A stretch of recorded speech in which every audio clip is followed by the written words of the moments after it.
what's up mga ka-quickie? Magandang hapon sa inyo lahat. So, panibagong DIY na naman tayo ngayong hapon. Ang problema kasi nitong motor ko guys, itong si Quickie, itong sniper natin, ay ito. Yung disc niya, nung nakaraan punta kami ng iba, sobrang traffic. Hindi ko alam kung bakit parang naluto siya. Parang nag-brown kasi. So, traffic, preno ng preno. Baka dahil doon, karoon na rin ng issue to na nagbaga. So, hindi ko naman masyadong linisan to noon. Itong pad, kumbaga niliha ko lang to. So, ang gagawin natin, tatanggalin natin tong pad para linisan natin. Tsaka check na rin natin kung okay pa yung pad. So, samahan niyo ako guys. Para matanggal natin to guys, kailangan natin matanggal ito. Itong lock na to. Kasi parang cover lang to, tapos ito yung pin. So, para hindi natin tanggalin yung gulong, ang gagawin natin, tatanggalin natin tong bolt ng tambutso. So, iluluwag lang natin yan, tapos para maabot natin to, kailangan natin ng flat screw, tapos number 5 na allen para dito sa loob. Ito dapat may angat natin. Ayan, gumalaw na yung tambutso. Gamit tayo ng flat guys, iangat lang natin itong tambutso.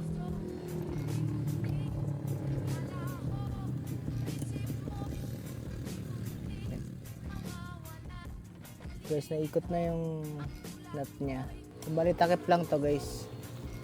Takip lang to ng pin para hindi madumihan. Dito guys, gamit naman tayo ng number 5 na allen para dito sa loob. Hindi matigas. Ayun. Ayun guys, umikot na yung pin. Ito yung pinakamabilis na paraan para hindi na tayo magtanggal ng gulong. Hindi na natin tanggalin yung caliper. Applicable din to guys kapag magpapalit ka ng pad. Mas mabilis.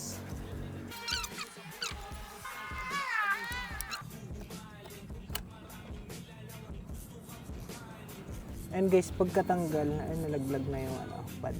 Pwede mo nang hilahin tong pad. Ayun. Tapos itang isa hilahin mo lang din.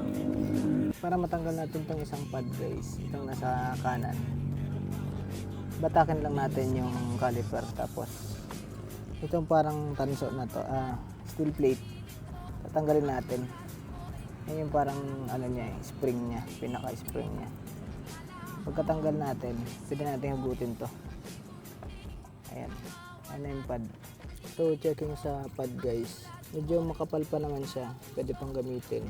Kailangan lang linisan kasi naluto na to nung nagbaga natin nun. Ayun na guys, malinis na itong mga pad na to. Patuyuin na lang natin. Dito naman tayo sa disc. Kasi parang naluto yung disc. Hugasan natin ngayon. So, meron akong dito, Scotch Brite na may dishwashing. Basahin lang natin. Tapos, yan. So guys, malinis na yung disc. Babalik na lang natin yung mga pad. Kung paano natin tinanggal, ganun natin ibabalik. So yun guys, naibalik na natin ng maayos. Kung paano lang natin tinanggal kanina, ganun lang din binalik. Ngayon guys, malinis na yung disc brake. Tapos tinest ko din, okay na rin yung preno. Ayan. Parang mas makapit na siya dahil malinis na yung mga pad.